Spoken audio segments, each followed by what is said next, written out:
समुत्तुङ्गस्वरूपाय गभीरहृदयाय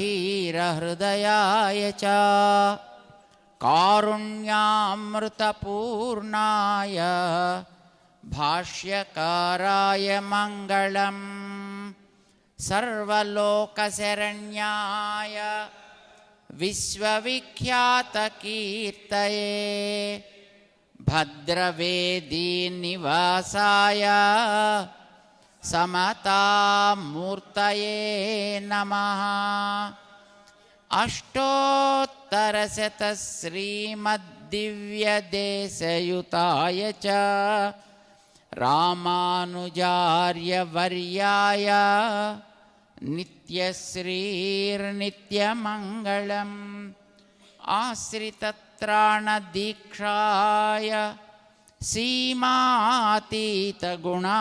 च सुवर्णमूर्तये शश्वत मङ्गलं यतिभूभृते दयैकसिन्धवे साक्षात् मन्त्रमन्त्रार्थदायिने कृपामात्रप्रसन्नार्य यतिराजाय मङ्गलम् करुणापूरितापाङ्गैः सिञ्चते जगतीतलम् रामानुजार्यवर्याय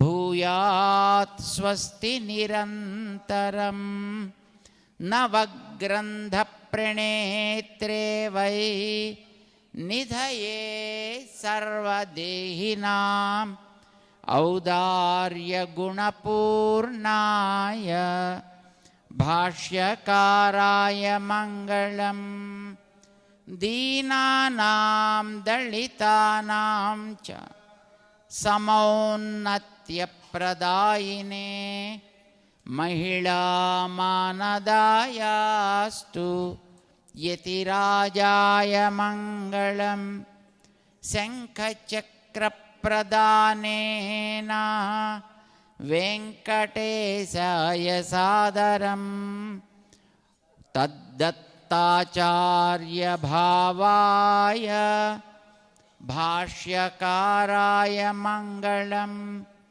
कुरुङ्गुडिस्थपूर्णाय मन्त्ररत्नप्रदायिने तदाचार्यत्वमाप्ताय मङ्गलं समताजुषे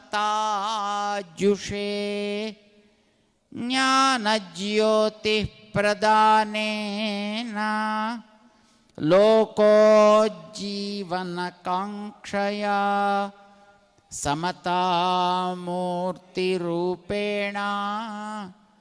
भ्राजमानाय मङ्गलम् शेषो वा सैन्यनाथो वा श्रीपतिर्वेति सात्विकैः वितर्क्याय महाप्राज्ञैः भाष्यकाराय मङ्गलम् मङ्गलाशासनपरैः मदाचार्यपुरोगमैः सर्वैश्च पूर्वैराचार्यैः सत्कृतायास्तु मङ्गलम्। बोल भाष्यकार रामानुज स्वामी जी महाराज की, रामानुज स्वामी जी महाराज की।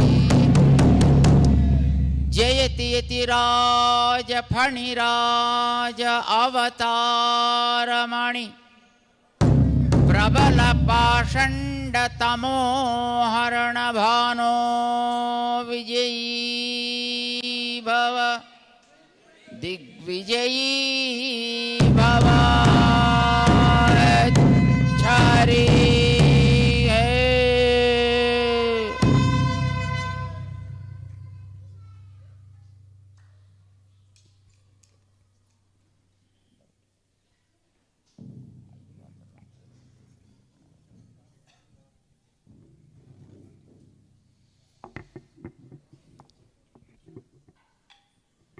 we are blessed to have